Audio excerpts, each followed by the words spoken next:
ನಮಸ್ಕಾರ ಎಲ್ಲರಿಗೂ. ಹೇಗಿದ್ದೀರಾ ಎಲ್ಲರೂ? ನಾನು ತಾಯಂದ್ರಿಗೆ ಎಫೆಕ್ಟಿವ್ ಬೇಬಿ ಕೇರ್ ಟಿಪ್ಸ್ ಅನ್ನ ಹೇಳ್ತಾ ಇದ್ದೀನಿ. ಅದರಲ್ಲಿ ತುಂಬಾ ಮುಖ್ಯವಾದ ಒಂದು ವಿಟಮಿನ್ ಡಿ ಬಗ್ಗೆ ಮಕ್ಕಳಿಗೆ ಎಷ್ಟು ಇದು ಪ್ರಾಮುಖ್ಯತೆ ಇದೆ ಅನ್ನೋದ್ರ ಬಗ್ಗೆ ಈ ಒಂದು ವಿಡಿಯೋ ಮೂಲಕ ಎಲ್ಲರಿಗೂ ಸಹ ತಿಳಿಸ್ಬೇಕು ಅನ್ಕೊಂಡಿದ್ದೀನಿ. ನಿಮ್ಗೆಲ್ಲರಿಗೂ ಸಹ ಗೊತ್ತು, ಕೋಣೆ ಕೂಸು ಕೊಳೆಯುತ್ತದೆ, ಬೀದಿ ಕೂಸು ಬೆಳೆಯುತ್ತದೆ. ಇದೊಂದು ಗಾದೆ ಮಾತಿದು. ಯಾಕೆ ಈ ಒಂದು ಗಾದೆ ಮಾತನ್ನ ಹೇಳ್ತಾ ಇದ್ದೀನಿ ಅಂದ್ರೆ, ತಾಯಂದ್ರು ಏನ್ ಮಾಡ್ತಾರೆ, ಮಕ್ಳು 6 ತಿಂಗಳ ಆದ್ಮೇಲೂ ಸಹ 1 ವರ್ಷ ಆದ್ಮೇಲೂ ಸಹ ಮನೆಯಿಂದ ಹೊರಗಡೆಗೆ ಕರ್ಕೊಂಡು ಹೋಗ್ತಾ ಇರಲ್ಲ. ಇಲ್ಲ ಆರೋಗ್ಯದಲ್ಲಿ ಸಮಸ್ಯೆ ಬರುತ್ತೆ, ಮಕ್ಳಿಗೆ ಜ್ವರ ಬರುತ್ತೆ, ಇಲ್ಲ ಅಂದ್ರೆ ತುಂಬಾ ಬಿಸಿಲಲ್ಲಿ ಬಿಡೋದಾದ್ರೆ ಮಕ್ಳಿಗೆ ಕಪ್ಪಾಗುತ್ತೆ ಚರ್ಮ, ಈ ರೀತಿಯಾಗಿ ಆಲೋಚನೆಯನ್ನ ಮಾಡ್ತಾ ಇರ್ತಾರೆ. ಮನೆಯಲ್ಲೇ ಮಕ್ಳಿದ್ರೆ ಆರೋಗ್ಯ ಪೂರ್ಣವಾಗಿರ್ತಾರೆ. ಯಾವುದೇ ಕೆಮ್ಮು, ಶೀತ, ಆಮೇಲೆ ನೆಗಡಿ ಆಗೋದಿರ್ಲಿ, ಆಮೇಲೆ ಜ್ವರ ಬರೋದಿರ್ಲಿ, ಹೀಗೆ ದೈಹಿಕ ಸಮಸ್ಯೆಗಳು, ಆರೋಗ್ಯದ ಸಮಸ್ಯೆಗಳು ಮಕ್ಕಳಿಗೆ ಬರೋದಿಲ್ಲ ಅನ್ನುವ ಒಂದು ತಪ್ಪು ಕಲ್ಪನೆಯಲ್ಲಿ ಇರ್ತಾರೆ. ಇದರಿಂದ ಹೊರಗಡೆ ಬಿಡ್ತಾನೆ ಇರಲ್ಲ ಮಕ್ಕಳಿಗೆ. ಆಮೇಲೆ ಹೊರಗಡೆ ಸೂರ್ಯನ ಕಿರಣಗಳಿಗೆ ಮಕ್ಕಳನ್ನ ತೋರಿಸ್ತಾನೆ ಇರಲ್ಲ. ಇದರಿಂದ ವಿಟಮಿನ್ ಡಿ ಕೊರತೆನೂ ಸಹ ಮಕ್ಕಳಿಗೆ ಆಗುತ್ತೆ. ನಿಮ್ಗೆಲ್ಲರಿಗೂ ಸಹ ಗೊತ್ತು, ವಿಟಮಿನ್ ಡಿ ಎಷ್ಟು ಪ್ರಾಮುಖ್ಯತೆಯನ್ನ ಪಡೆದುಕೊಂಡಿದೆ ಆರೋಗ್ಯವನ್ನ ಕಾಪಾಡುವಲ್ಲಿ ಅಂತ. ಅಂದ್ರೆ ರೋಗ ನಿರೋಧಕ ಶಕ್ತಿನೂ ಸಹ ಜಾಸ್ತಿ ಆಗಿರುತ್ತೆ. ಯಾವುದೇ ಒಂದು ಚರ್ಮ ರೋಗನೂ ಸಹ ಬೇಗ ಬರೋದಿಲ್ಲ. ಮಕ್ಕಳ ಆರೋಗ್ಯಪೂರ್ಣ ಬೆಳವಣಿಗೆಯಲ್ಲಿ ವಿಟಮಿನ್ ಡಿ ಪ್ರಮುಖ ಪಾತ್ರವನ್ನ ವಹಿಸಿರುತ್ತೆ. ಮಕ್ಕಳಿಗೆ 6 ತಿಂಗಳ ಆಗುವ ಮುಂಚೆನೆ, 2 ತಿಂಗಳ ಆಗುವ ಮುಂಚೆನೆ ಅವರಿಗೆ ಅವಾಗವಾಗ ಹೊರಗಡೆ ಕರ್ಕೊಂಡೋಗಿ ಸೂರ್ಯನ ಕಿರಣಗಳಿಗೆ ತೋರ್ಸೋದಾಗಿರ್ಬಹುದು. ಮನೆಯ ವಾತಾವರಣದ ಜೊತೆಗೆ ಹೊರಗಿನ ಒಂದು ವಾತಾವರಣದ ಜೊತೆಗೂ ಸಹ ಮಕ್ಕಳನ್ನ ನಾವು ಬಿಡಬೇಕಾಗತ್ತೆ.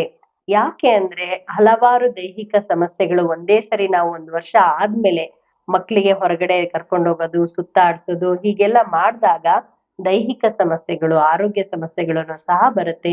ಸೊ ಅವುಗಳನ್ನ ತಡೆಗಟ್ಟಬೇಕು, ಆರೋಗ್ಯದಲ್ಲಿ ಉತ್ತಮ ಒಂದು ಆರೋಗ್ಯವನ್ನ ಕಾಪಾಡ್ಬೇಕು ಮಕ್ಕಳಲ್ಲಿ ಅಂದ್ರೆ, ನಾವು ಮಕ್ಕಳಿಗೆ ಸ್ವಲ್ಪ ಹೊತ್ತು ಸೂರ್ಯನ ಕಿರಣಗಳಿಗೂ ಸಹ ತೋರಿಸ್ಬೇಕಾಗತ್ತೆ.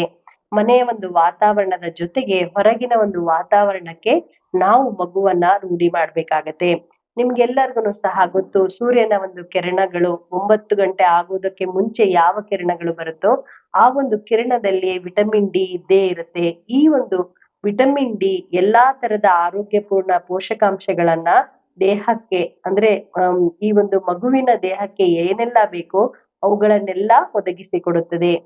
ಸಿರಪ್‌ಗಳ ಮೂಲಕ ಎಷ್ಟೋ ತಾಯಂದಿರು ವಿಟಮಿನ್ ಡಿ ಒಂದು ಡ್ರಾಪ್ಸ್ ಅನ್ನ ಕೊಡ್ತಾ ಇರ್ತಾರೆ ಮಕ್ಕಳಿಗೆ.